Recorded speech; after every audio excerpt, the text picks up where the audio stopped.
নমস্কার বন্ধুরা, কেমন আছেন সবাই? প্রবাসী বাঙালি চ্যানেলে সকলকে স্বাগত। আজকে আমি শেয়ার করছি মাইক্রোওয়েভ ওভেনে কয়েকটি স্ন্যাক্স, যেগুলো মিনিটের মধ্যেই হয়ে যায়। তো সঙ্গে থাকুন, পুরো ভিডিওটি দেখবেন, আর ভালো লাগলে ভিডিওটি লাইক করবেন, শেয়ার করবেন। তাহলে চলুন রেসিপিগুলো শুরু করি। প্রথমে আমি মাইক্রোওয়েভ ওভেনে পাঁপড় কীভাবে ভাজতে হয় সেটা শেয়ার করছি। একটু অয়েল আমি ব্রাশ করে দিচ্ছি এই পাঁপড়ের দুই সাইডে। এই তেল ব্রাশ না করেও পাঁপড় ভাজা যায়, তবে কাঁচা পাঁপড়ের একটা স্মেল থেকে যায়। যদি অয়েলটা দেওয়া হয় তাহলে সেই স্মেলটা থাকে না। দুই সাইডেই খুব ভালো করে অয়েল ব্রাশ করা হয়ে গেছে। এখন আমি প্লেটটিকে মাইক্রোওয়েভ ওভেনে দিয়ে দিচ্ছি। আমি টাইম দিচ্ছি 1 মিনিট। গ্যাসে পাঁপড় ভাজা করতে হলে কড়াইয়ে অনেকটা পরিমাণে তেল দিতে হয়, আর টাইমও অনেকটা বেশি লাগে, কারণ তেল গরম হতে সময় লাগে।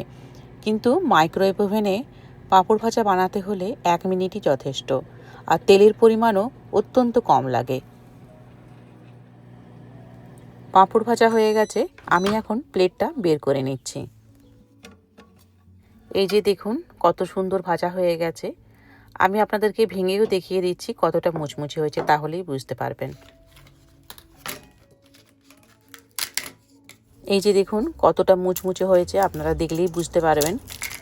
আর গ্যাসে বানানো পাঁপড়ের সাথে মাইক্রোওয়েভ ওভেনের বানানো পাঁপড়ের কিন্তু কোনো পার্থক্য থাকে না, টেস্টের কোনো হেরফের হয় না। আর মাত্র 1 মিনিটেই হয়ে যায় পাঁপড় ভাজা।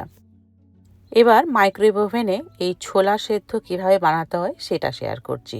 এখানে 1 বাটি আমি কাঁচা ছোলা নিয়ে নিয়েছি। এটা আমি ভিজিয়ে রেখেছিলাম 6 ঘন্টা আগে।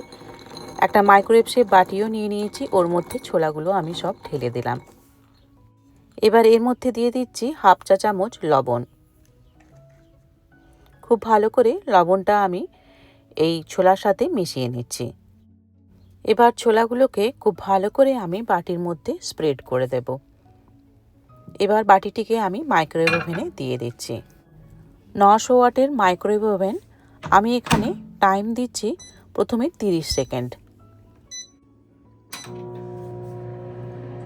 প্রথমে আমি এই 30 সেকেন্ড টাইমটা দিলাম ছোলার গায়ে যেটুকু জল লেগে রয়েছে সেটা ড্রাই করে নেওয়ার জন্য। এবার মাইক্রোওয়েভ ওভেনটা খুলে আমি ছোলাগুলোকে চামচ দিয়ে এভাবে একটু নাড়াচাড়া করে দেব, যাতে ছোলাগুলো তলাতে না লেগে যায়। এবার আমি টাইম দিচ্ছি 2 মিনিট। মাইক্রোওয়েভ ওভেনে ছোলা সেদ্ধ করতে 2 থেকে 3 মিনিট সময় লাগে। এই 2 মিনিট দেওয়ার পর আপনাদের যদি মনে হয় যে ছোলাটা আরেকটু সেদ্ধ হবে, তাহলে আপনারা আরও 30 সেকেন্ডস অ্যাড করে দিতে পারেন বা 1 মিনিট দিয়ে দিতে পারেন। ছোলাগুলো হয়ে গেছে, আমি এখন বাটিটা বের করে নিচ্ছি।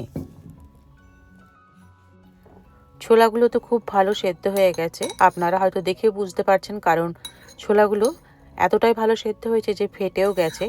আপনাদেরকে আমি হাত দিয়ে একটা তুলে দেখিয়ে দিচ্ছি, তাহলেই বুঝতে পারবেন। এই যে দেখুন ছোলা একদম পুরো নরম হয়ে গেছে। আরেকটা দেখিয়ে দিচ্ছি, তাহলেই বুঝতে পারবেন। এই যে দেখুন কতটা নরম হয়েছে। এই ছোলা দিয়ে আমি একটা মুখরোচক স্ন্যাক বানিয়ে নেব, যেটা আশা করছি আপনাদের বেশ ভালো লাগবে। আমি এখানে একটা তার জন্য মাইক্রোওয়েভ শেপ বাটি নিয়ে নিয়েছি। এর মধ্যে দিয়ে দিচ্ছি 1 টেবিল চামচ সর্ষের তেল। এই তেলের মধ্যে দিয়ে দিচ্ছি হাফ চা চামচ গোটা জিরে, আর দিয়ে দিচ্ছি 2টো শুকনো লঙ্কা, আর দিয়ে দিচ্ছি 8 থেকে 10টা কারি পাতা। এই কারি পাতার ফ্লেভারটা খুব ভালো লাগে এই ছোলাতে। এবার এগুলো তেলের মধ্যে ভালো করে নাড়াচাড়া করে আমি বাটিটিকে মাইক্রোওয়েভ করে নেব।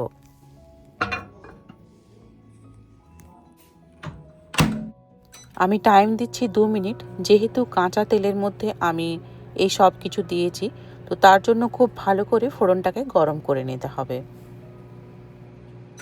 2 মিনিট হয়ে গেছে, আমি এখন বাটিটা বের করে নিচ্ছি। এবার এই ফোড়নের মধ্যে আমি এখন দিয়ে দেব সেদ্ধ করে রাখা ছোলাগুলো। এবার ফোড়নের সাথে আমি ছোলাগুলোকে খুব ভালো করে মিশিয়ে নেব। এখানে কিন্তু সেদ্ধ করে রাখা আলুও দেওয়া যায়, এর মধ্যে আমি দিয়ে দিচ্ছি কুচনো পেঁয়াজ আর কাঁচা লঙ্কা, আর দিচ্ছি হাফ টেবিল চামচ চাট মশলা। এবার সব কিছুকে খুব ভালো করে আমি মিশিয়ে নেব। এটা বেশ একটা হেলদি স্ন্যাক। আর যদি ব্যাপারটা আরও মুখরোচক করতে চান তাহলে এর মধ্যে একটু লেবুর রস আর তার সাথে কিছু ঝুরি ভাজা আর একটু ধনেপাতা কুচি, এই জিনিসগুলো দিলে ব্যাপারটা আরও মুখরোচক হবে। 3 মিনিটের মধ্যে ছোলা সেদ্ধ একদম রেডি। এবার আমি বানিয়ে নেব ফুচকা। আমি আলাদা আর কোনো প্লেট ব্যবহার করছি না, এখানে আমি এইভাবে গ্যাপ দিয়ে দিয়ে ফুচকাগুলোকে সাজিয়ে দিলাম। দেখুন তেল ছাড়াও কত ভালো ফুচকা এখানে হয়। তো মাইক্রোওয়েভ ওভেনটা হচ্ছে 900 ওয়াটের, আর আমি এখানে টাইম দিচ্ছি 30 সেকেন্ডস। ফুল 30 সেকেন্ডস আপনাদেরকে আমি দেখাচ্ছি, তাহলেই বুঝতে পারবেন ফুচকাগুলো ঠিক কীভাবে ফুলে উঠছে। বাজার থেকে এই ফুচকাগুলি নিয়ে এসে আমরা সবসময় ডিপ ফ্রাই করি, কিন্তু মাইক্রোওয়েভ ওভেনেও দেখুন কতটা সুন্দরভাবে এই ফুচকাগুলো বানানো যায়। এই যে দেখুন সব ফুচকাগুলি একসাথে ফুলে উঠছে। 30 থেকে 40 সেকেন্ডের বেশি কিন্তু টাইম দেবেন না, তাহলে ফুচকাগুলো পুড়ে যায়। এই যে দেখুন ফুচকাগুলো কেমন হয়েছে, দেখলেই বুঝতে পারবেন। অনেক ফুচকা একসাথে দেবেন না, তাহলে এত সুন্দরভাবে ফুলবে না। হয়তো একটা দুটো এর মধ্যে নাও ফুলতে পারে, তো তার জন্য কম দিয়েই করবেন। এই ফুচকাগুলো আমি এখন প্লেটে তুলে আপনাদেরকে দেখাবো যে কতটা মুচমুচে হয়েছে। আমি একটা ভেঙে আপনাদেরকে দেখাচ্ছি, তাহলেই বুঝতে পারবেন যে কতটা ক্রাঞ্চি আছে। এই যে দেখুন কতটা ক্রাঞ্চি হয়েছে। আরেকটা ফুচকা আমি ভেঙে দেখিয়ে দিচ্ছি আপনাদেরকে। আর যারা ফুচকা খেতে পছন্দ করেন অথচ অনেক তেল খাওয়া হয়ে যাবে এই ভয়ে খাওয়া হয় না, বাড়িতে ফুচকা নিয়ে এসে মাইক্রোওয়েভ ওভেনে এইভাবে বানিয়ে নিতে পারেন। আপনাদের আজকের ভিডিও কেমন লাগলো কমেন্টে জানাবেন।